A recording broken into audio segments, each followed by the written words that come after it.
அஸ்ஸலாமு அலைக்கும் ரஹ்மத்துல்லாஹி வபரகாத்துஹு. அல்லாஹு தாலா இந்த ரம்ஜான் மாதத்தை நாம் அடைய செய்து, நம்முடைய இபாதத்துகள் முறையாக செய்து, நாம் சதகா ஜக்காத் தொழுகை என்று அனைத்தையும் முறையாக செய்த நமக்கு நம்மளுடைய பாவங்களை அல்லாஹு தாலா மன்னிப்பானாக.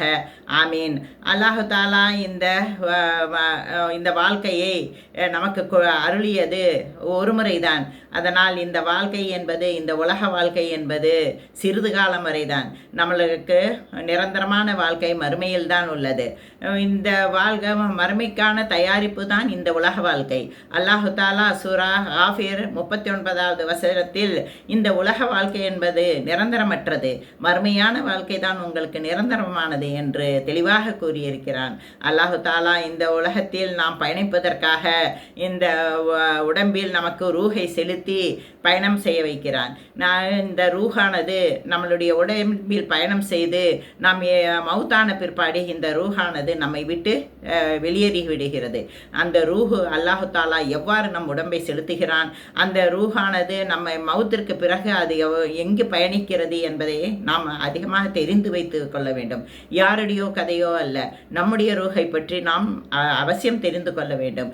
இந்த ரூஹானது நாம் மௌத்தான பிற்பாடி, உதாரணத்திற்காக நான் தில்தாதிமா இறந்து விட்டால் நீங்கள் கூறுவீர்கள், தில்தாதிமா இறந்து விட்டார், அவருடைய ரூஹு உயிர் பிரிந்து விட்டது என்று கூறுவீர்கள், அவருடைய ஆத்மா பிரிந்து விட்டது என்று கூறுவீர்கள். அந்த மாதிரி நம்மளுடைய ரூஹை அல்லாஹு தாலா எவ்வாறு நம்ம உடம்பில் செலுத்துகிறான், அது எவ்வாறு பயணிக்கிறது என்பதை நாம் அறிந்து கொள்ள வேண்டும். இந்த நாம் மௌத்தான பிற்பாடி நம்மளுடைய பொருட்களோ, நம்முடைய செல்வங்களோ, நம்மளுடைய பிள்ளைகளோ, நாம் வாங்கிய பட்டங்களோ நம்மளோட வர முடியாது. வெறும் கையோடு தான் நாம் போக முடியும்.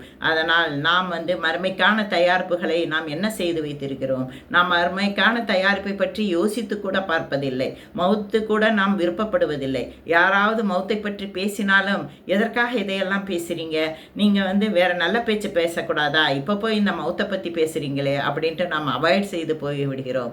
ஆனால் நாம் என்று நாம் விரும்பினாலும் சரி, விரும்பாவிட்டாலும் சரி, அந்த மௌத் வந்தே தீரும். அவ்வாறு மௌத்தான பிற்பாடிக அந்த மறுமை வாழ்க்கைக்கான நாம் என்ன தயாரிப்புகள் செய்து வைத்திருக்கிறோம், அந்த தயாரிப்புகளை பற்றி நாம் அறிய வேண்டுமானால் இந்த ரூஹை பற்றி அறிந்து கொள்ள வேண்டும். இந்த ரூஹை பற்றி அறிவதற்காக அல்லாஹ்வுடைய திருமறையையும் சுன்னத்து ஹதீஸ் மூலம் நாம் தெளிவாக அறிந்து கொள்ள முடியும். அதை பற்றி நான் கேட்டதை, நான் படித்ததை, நான் அறிந்ததை உங்களுடன் ஷேர் செய்து கொள்கிறேன்.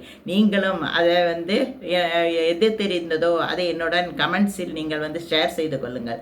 எப்பொழுதும் போல இந்த வீடியோக்களை நீங்கள் ஸ்கிப் செய்து பார்க்காமல் தொடர்ச்சியாக பாருங்கள். இந்த ரூஹின் பயணத்தின் மூலம் நாம் எதற்காக நாம் பிறந்தோம், அல்லாஹ் எதற்காக இந்த ரூஹை செலுத்தினான் என்பதை அறிய முடியும். அஸ்ஸலாமு அலைக்கும் ரஹ்மத்துல்லாஹி வபரகாத்துஹு.